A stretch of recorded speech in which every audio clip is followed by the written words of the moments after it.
5분이면 충분합니다. MIT 대강당. 전 세계에서 모인 천재들 앞에서 한국 학생의 이 한마디가 모두를 놀라게 했습니다. 그는 불과 며칠 전까지만 해도 동양 꼬마라며 비웃음 당했던 학생이었죠. 교수는 한숨을 쉬며 말했어요. 이 문제는 30년 동안 아무도 풀지 못했네. 시간 낭비하지 말고 구경이나 하게. 그러나 불과 5분 뒤 30년간 풀리지 않던 문제가 모두가 보는 앞에서 완전히 무너졌습니다. 그 순간 강당이 폭발하듯 흔들렸습니다. 모두가 자리에서 일어나 박수를 쳤고 카메라 플래시가 연달아 터졌습니다. 이건 천재의 이야기이기 전에 편견이 깨지는 순간의 기록입니다. 그 기록의 사연 지금 시작합니다. 인천공항을 떠난 지 14시간 만에 민주는 보스턴 로건공항에 도착했습니다. 입국 심사를 마치고 짐을 찾은 민주는 MIT 캠프 셔틀버스 탑승장으로 향했죠. 파란색 MIT 로고가 새겨진 대형 버스 안에는 이미 40명 가까운 학생들이 자리를 채우고 있었습니다. 민준이 버스에 오르자 12개국에서 온 학생들의 시끌벅적한 대화 소리가 귓가에 가득 찼어요. 내 논문은 하버드 교수님도 인정했어. 양자 컴퓨터 알고리즘 효율을 30% 높였거든. 독일에서 온 학생이 자랑스럽게 말했습니다. 프랑스 학생은 유럽 물리 올림피아드 금메달을 목에 걸고 있었죠. 민주는 조용히 맨 뒷자리에 앉아 창밖을 바라봤습니다. 가방 속에서 할아버지가 써주신 낡은 공책을 꺼내 펼쳤어요. 한자와 한글로 빼곡히 적힌 천원술 해법들이 눈에 들어왔습니다. 버스가 MIT 캠퍼스에 도착하자 프로그램 디렉터인 수잔 박사가 학생들을 맞이했습니다. 그녀는 학생들을 대강당으로 안내했죠. 강당 무대 위로 핸더슨 교수가 걸어 나왔습니다. 회색 머리에 검은 테 안경을 쓴 그의 모습은 권위 있어 보였어요. 환영합니다. 이 프로그램 출신 중 15명이 노벨상 후보에 올랐습니다. 핸더슨 교수의 목소리는 강당 전체에 울려 퍼졌습니다. 그는 각 학생이 제출한 사전 논문을 바탕으로 A, B, C 세 그룹으로 나눌 것이라고 설명했죠. 민주는 자신이 제출한 논문 제목을 떠올렸습니다. 전통 동양 수학과 양자얽힘 이론의 융합이라는 제목이 다른 학생들의 최첨단 실험, 결과들 사이에서 초라하게 느껴졌어요. 첫 번째, 마이클 톰슨, 양자중첩 상태의 실시간 관측 시스템, A그룹. 핸더슨 교수가 논문 제목을 하나씩 호명하기 시작했습니다. A그룹에 배정된 학생들은 자랑스러운 표정을 지었죠. 민준의 차례가 왔습니다. 민준, 전통 동양 수학과 양자얽힘? 핸더슨 교수는 논문 제목을 읽다가 멈췄습니다. 그의 입가에 비웃는 듯한 미소가 번졌죠. 동양 신비주의는 과학이 아닙니다. C그룹. 강당이 순간 조용해졌습니다. 민주는 얼굴이 뜨거워지는 것을 느꼈어요. 강당 뒤편에서 에밀리 첸 조교가 이 장면을 지켜보고 있었습니다. 그녀는 눈살을 찌푸리며 자신의 태블릿에 민준의 논문 파일을 따로 저장했죠. 민준은 주먹을 꽉 쥐었지만 아무 말도 하지 않았습니다. 하지만 그의 눈빛에는 무언가 다짐하는 빛이 서려 있었어요. 다음 날 아침 8시 각 그룹별 연구실에서 첫 세션이 시작됐습니다. 3층 최고급 연구실에는 A그룹 학생들이 모여 있었죠. 마이클 톰슨을 비롯해 인텔 과학경시대회 수상자, 유럽 물리올림피아드 금메달리스트들이었습니다. 핸더슨 교수가 직접 그들을 지도하기 위해 연구실 문을 열고 들어왔어요. 자, 오늘부터 우리는 양자역학의 최전선을 탐구할 것입니다. 핸더슨 교수의 목소리에는 기대감이 가득했습니다. 반면 1층 구석 작은 세미나실에 모인 C그룹의 분위기는 전혀 달랐죠. 민준을 포함해 5명의 학생이 낡은 책상에 둘러앉아 있었습니다. 다른 4명은 부유층 자녀들로 기본 개념조차 불확실해 보였어요. 석사과정 학생인 데이빗이 교재를 펼치며 말했습니다. 먼저 양자역학의 기초부터 다시 시작하겠습니다. 슈레딩거 방정식을 아는 사람? 아무도 손을 들지 않았습니다. 민주는 이미 대학원 수준의 양자장론까지 독학한 상태였지만 조용히 있었죠. 데이빗은 한숨을 쉬며 고등학교 물리교과서 수준의 설명을 시작했어요. 민주는 노트를 펼쳤지만 강의 내용 대신 자신의 연구 아이디어를 정리하기 시작했습니다. 점심시간이 되자 학생들은 구내식당으로 향했습니다. 민준이 혼자 구석자리에 앉아 있을 때 누군가 그의 맞은편에 앉았죠. 검은 머리에 동양인 얼굴을 한 여성이었습니다. 안녕하세요. 에밀리 첸이에요. 핸더슨 교수님 조교죠. 에밀리는 따뜻한 미소를 지으며 말했습니다. 어제 당신 논문 읽었어요. 천원술로 양자얽힘을 해석하다니 정말 흥미로웠어요. 민주는 처음으로 자신의 연구를 이해해주는 사람을 만나 조심스럽게 미소를 지었습니다. 그동안 꽁꽁 얼어붙었던 표정이 조금 풀렸죠. 감사합니다. 하지만 핸더슨 교수님은 틀렸어요. 에밀리가 단호하게 말을 끊었습니다. 매일 저녁 자유연구 시간에 도서관 3층 특별 열람실을 사용해 보세요.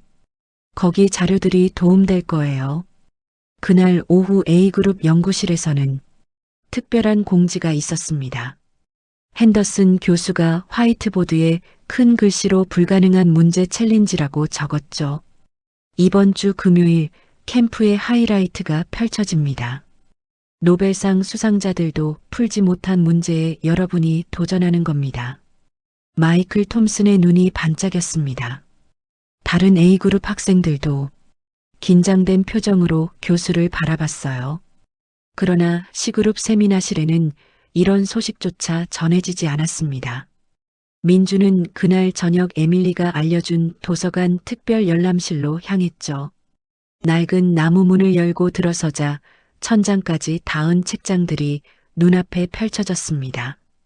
민주는 서가를 살피다가 핸더슨 교수의 이름이 적힌 오래된 논문집을 발견했어요. 표지에는 30년 전 날짜가 적혀 있었습니다. 민주는 핸더슨 교수의 30년 된 논문을 책상 위에 펼쳐놓았습니다. 양자중첩 상태의 비가역적 붕괴 시점 예측이라는 제목이 눈에 들어왔죠. 논문 말미에는 아직 해결되지 않은 난제라는 문구가 적혀 있었어요. 민주는 할아버지의 공책을 꺼내 논문 옆에 나란히 놓았습니다.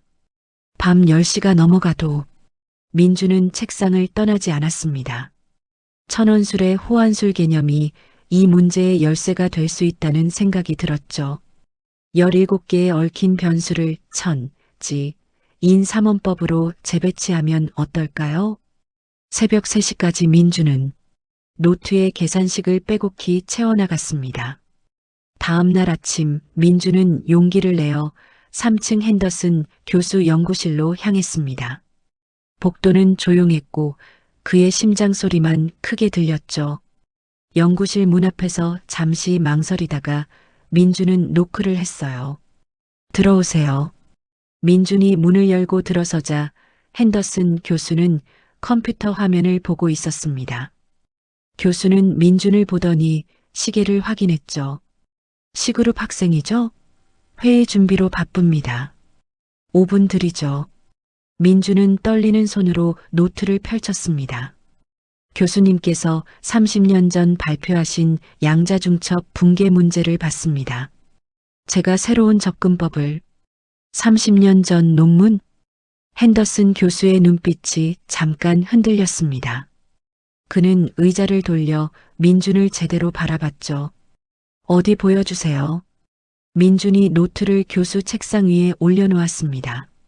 하지만 교수의 표정은 곧 일그러졌어요. 노트에는 한자와 한글로 된 천원술 기호가 가득했습니다. 현대 수학 기호 사이사이에 동양의 전통 문자들이 섞여 있었죠. 이게 뭡니까? 수학이 아니라 서예 작품이군요. 핸더슨 교수가 비웃듯 말했습니다.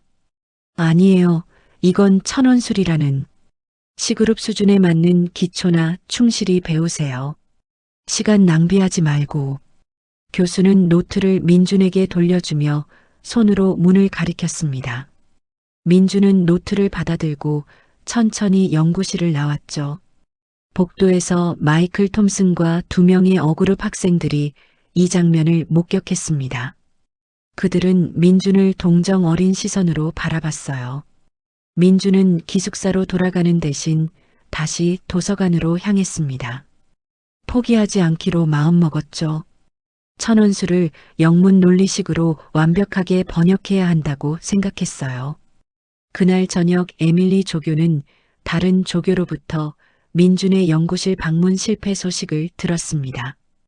에밀리는 분노했지만 직접 개입하면 민준에게 더 불리할 수 있다고 판단했죠. 그녀는 캠프 운영 규정집을 꺼내 하나하나 검토하기 시작했습니다. 1시간쯤 지났을 때 에밀리의 눈이 특정 조항에 멈췄어요. 불가능한 문제 챌린지는 모든 캠프 참가자에게 동등한 기회가 주어진다. 에밀리는 이 문장을 형광펜으로 표시했습니다. 그리고 금요일 챌린지 참가 신청서 양식을 출력했죠. 민준에게 줄 서류였습니다.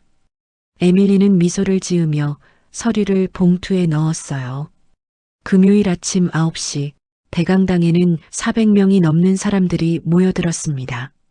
MIT 물리학과 교수진 전원이 참석했고 노벨 물리학상 수상자 2명도 초청되어 있었죠. AP통신, 로이터, BBC 기자들이 카메라를 설치하고 있었어요. 학생들은 긴장된 얼굴로 자리에 앉아 무대를 응시했습니다. 핸더슨 교수가 단상에 올랐습니다. 그의 뒤로 거대한 스크린이 켜지더니 복잡한 수식이 나타났죠. 17개의 변수가 얽힌 비선형 연립방 정식이었어요. 이것이 제가 30년간 풀지 못한 문제입니다. 슈퍼컴퓨터로도 3주가 걸리는 계산이죠. 강당이 숨죽였습니다. 핸더슨 교수는 천천히 A그룹 학생들을 둘러봤어요. 마이클 톰슨, 안나 슈미트, 피에르 듀봉. 5명에게 도전 기회를 드립니다. 각자 30분씩입니다. 맨 뒤 구석에 앉아있던 에밀리 조교가 벌떡 일어났습니다. 그녀의 손에는 캠프 규정집이 들려 있었죠. 교수님, 규정 17조 3항을 확인해 주시겠습니까? 강당의 시선이 에밀리에게 쏠렸습니다. 핸더슨 교수는 불쾌한 표정으로 에밀리를 바라봤어요. 챌린지는 모든 참가자에게 동등한 기회가 주어져야 합니다. 이건 캠프 창립 이래 원칙입니다. 핸더슨 교수는 입술을 깨물었습니다. 그는 마이크에 대고 짜증 섞인 목소리로 말했죠. 그렇다면 도전하고 싶은 사람은 신청하십시오. 강당이 조용해졌습니다. A그룹이 아닌 학생들은 서로 눈치만 볼 뿐 아무도 손을 들지 않았어요. 10초가 지났습니다. 그때 맨 뒷줄에서 천천히 손이 올라갔죠. 민준이었습니다. 주변 학생들이 놀라서 뒤를 돌아봤어요. 마이클 톰슨도 눈을 크게 떴습니다. 핸더슨 교수는 민준을 보더니 한숨을 쉬었습니다. C그룹 학생이군요. 시간 낭비하지 말고 구경이나. 규정입니다, 교수님. 에밀리가 다시 규정집을 들어보였습니다. 핸더슨 교수는 어쩔 수 없다는 듯 손을 흔들었죠. 좋습니다. 30분 드리죠. 민준이 자리에서 일어났습니다. 그는 복도를 지나 단상으로 걸어갔어요. 400명의 시선이 그의 등을 따라갔습니다. 민준이 단상에 오르자 핸더슨 교수는 타이머를 30분으로 설정했습니다. 그러나 민준은 조용히 고개를 저었죠. 5분이면 충분합니다. 강당 전체가 웅성거리기 시작했습니다. 노벨상 수상자 2명이 서로 얼굴을 마주 봤어요. 핸더슨 교수는 빈정거리는 미소를 지으며 타이머를 5분으로 재설정했습니다. 시작하시죠. 민주는 화이트보드 앞에 섰습니다. 그는 스크린에 띄워진 문제를 30초 동안 조용히 바라봤죠. 강당은 숨소리조차 들리지 않을 만큼 고요했어요. 민준이 분필을 들어 화이트보드에 첫 줄을 그었습니다. 민준의 손이 화이트보드 위를 빠르게 움직이기 시작했습니다. 그는 기존의 직교자 표계를 지우고 완전히 새로운 배열을 그려나갔죠. 1분이 채 지나지 않아 화이트보드 왼쪽 절반이 수식으로 채워졌어요. 앞줄에 앉은 MIT 교수 한 명이 자세를 고쳐 앉으며 눈을 가늘게 떴습니다. 민주는 17개의 변수를 3개의 큰 묶음으로 나누기 시작했습니다. 천, 지, 인 3원법의 원리였죠. 각 변수군 사이에 대칭성이 숨어 있다는 것을 보여주고 있었어요. 노벨상 수상자 중 한 명이 앞으로 몸을 숙였습니다. 저건 굴론의 대칭군 구조잖아. 그가 옆 동료에게 속삭였습니다. 핸더슨 교수의 표정이 점차 굳어지기 시작했죠. 민주는 멈추지 않고 다음 단계로 넘어갔어요. 2분 30초가 지났습니다.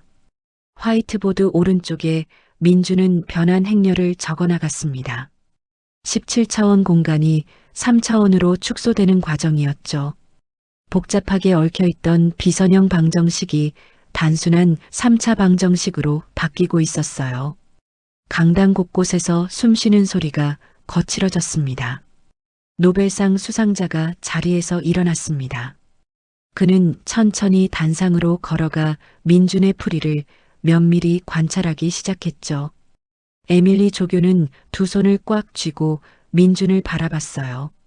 마이클 톰슨은 입을 벌린 채 화이트보드를 응시했습니다. 3분 50초. 민준이 3차 방정식의 근을 구하기 시작했습니다. 그의 분필 소리만이 강당에 울려 퍼졌죠. 핸더슨 교수는 단상 옆에서 두 주먹을 쥔 채 서 있었어요. 그의 이마에 땀방울이 맺혔습니다. 4분 30초. 민준이 마지막 계산을 마치고 최종 답을 화이트보드에 적었습니다.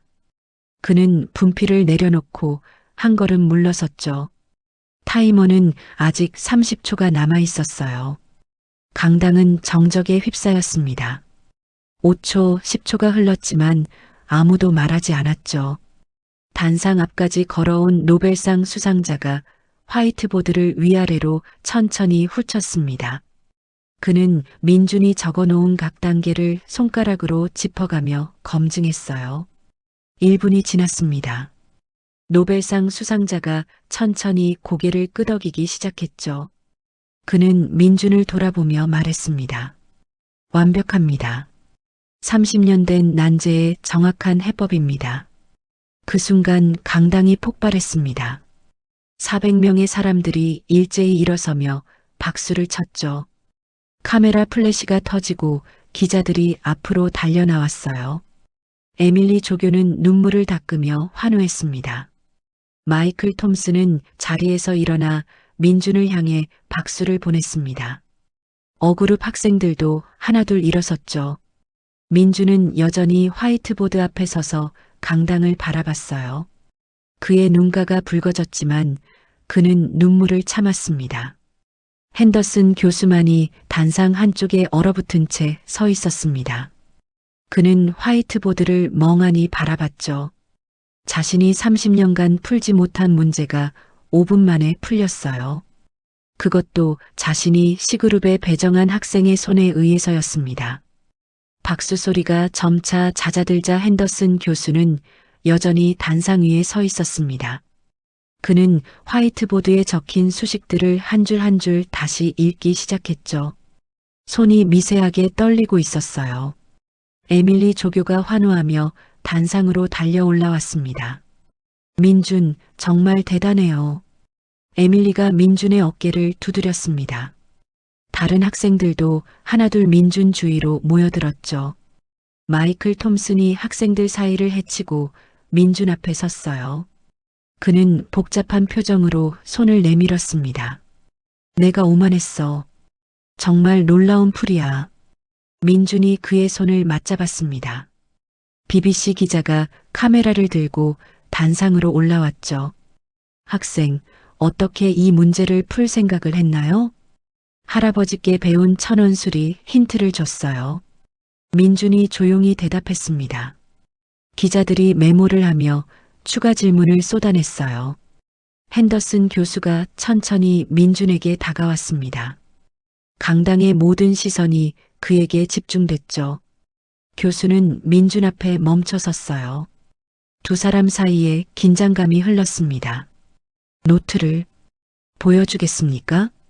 핸더슨 교수의 목소리는 떨리고 있었습니다. 민준은 가방에서 낡은 공책을 꺼내 교수에게 건넸죠. 교수는 공책을 받아들고 첫 페이지를 펼쳤어요. 한자와 한글로 빼곡히 적힌 천원술 기호들이 나타났습니다. 핸더슨 교수는 자리에 앉아 공책을 한 장 한 장 넘기기 시작했습니다. 10분이 지났고 20분이 지났죠. 강당의 사람들은 조용히 그를 지켜봤어요. 교수는 화이트보드와 공책을 번갈아 보며 대조했습니다. 30분이 흘렀습니다. 핸더슨 교수가 공책을 덮고 천천히 일어섰어요. 그는 민준의 어깨에 손을 올렸습니다. 내가 틀렸습니다. 교수의 목소리는 낮았지만 강당 전체에 들렸습니다. 그는 마이크를 집어들었죠. 저는 20년간 이 프로그램을 운영하며 큰 실수를 저질렀습니다. 강당이 다시 조용해졌습니다. 핸더슨 교수의 눈가가 붉어졌어요. 아시아 학생들은 창의성이 없다는 편견을 가지고 있었습니다. 그 편견이 얼마나 많은 재능을 놓치게 했는지. 교수는 잠시 말을 멈췄습니다. 그는 민준을 돌아봤죠. 당신에게 진심으로 사과합니다. 그리고 이 풀이법을 공동 논문으로 발표하고 싶습니다. 민준은 눈을 깜빡였습니다. 예상하지 못한 제안이었죠. 강당에서 다시 박수가 터져 나왔어요. 이번에는 더 크고 따뜻한 박수였습니다. 에밀리 조교는 눈물을 닦으며 미소 지었습니다. 노벨상 수상자 2명이 단상으로 걸어와 민준과 악수했죠. 마이클 톰슨이 민준의 등을 두드렸어요. 핸더슨 교수는 민준을 바라보며 기다렸습니다. 그날 저녁 민준의 5분 풀이 영상은 MIT 공식 유튜브 채널에 업로드됐습니다. 자정이 되기 전 조회수는 10만을 넘어섰죠. 다음 날 아침 영상은 50만 조회수를 기록했어요. CNN 아침 뉴스가 이 이야기를 메인으로 다뤘습니다. 한국 고등학생, MIT 교수 30년 난제 5분 만에 해결. BBC도 로이터도 한국의 주요 방송사들도 앞다퉈 보도했습니다. 민준의 부모님은 서울집에서 뉴스를 보며 눈물을 흘렸죠. 할아버지는 천원술 공책을 가슴에 안고 미소 지었어요. 월요일 아침 MIT 캠프 운영진은 긴급 회의를 소집했습니다. 수잔 박사가 회의실에 교수진 15명을 모았죠. 핸더슨 교수도 자리에 참석했어요. 우리의 선발 기준이 잘못됐습니다. 전면 재검토가 필요합니다. 공학대학 학장이 단호하게 말했습니다. 다른 교수들도 고개를 끄덕였죠. 핸더슨 교수는 조용히 앉아 있었어요. 회의가 끝난 후 핸더슨 교수는 자신의 연구실로 돌아왔습니다. 민준과 에밀리가 이미 기다리고 있었죠. 책상 위에는 노트북과 참고 자료들이 펼쳐져 있었어요. 자, 시작해 볼까요? 천원술의 기본 원리부터 설명해 주세요. 핸더슨 교수가 의자에 앉으며 말했습니다. 그의 자세는 40년 학자 생활 중 가장 겸손했죠. 민준은 화이트보드에 천원술의 역사부터 차근차근 설명하기 시작했어요. 교수는 마치 1학년 학생처럼 열심히 노트에 필기했습니다. 3시간이 흘렀습니다. 에밀리는 이 장면을 지켜보며 교육의 본질에 대해 다시 생각했죠. 편견이 얼마나 많은 것을 가로막는지 깨달았어요. 점심시간 학생 식당에서 민준을 부르는 목소리가 들렸습니다. A그룹 학생들이었죠. 마이클 톰슨이 손짓하며 민준을 자신들의 테이블로 초대했어요. 우리 연구 좀 봐줄래? 막힌 부분이 있거든. 독일에서 온 학생이 태블릿을 민준에게 보여줬습니다. 민준은 미소 지으며 자리에 앉았죠. 더 이상 C그룹 학생이 아니었어요. 그날 오후 마이클이 민준의 기숙사 방문을 두드렸습니다. 그는 동양 수학 입문서 3권을 들고 있었죠. 천원술 기초를 배우고 싶어? 가르쳐 줄 수 있어? 민준은 놀랐지만 흔쾌히 고개를 끄덕였습니다. 두 사람은 책상에 마주 앉아 공부를 시작했어요. 경쟁자가 아닌 동료가 된 것이었습니다. 수요일 저녁 수잔 박사가 민준을 따로 불렀습니다. 그녀는 MIT 학장의 친필 서한을 민준에게 건넸죠. 봉투를 뜯어보니 조기 입학 제안서였어요.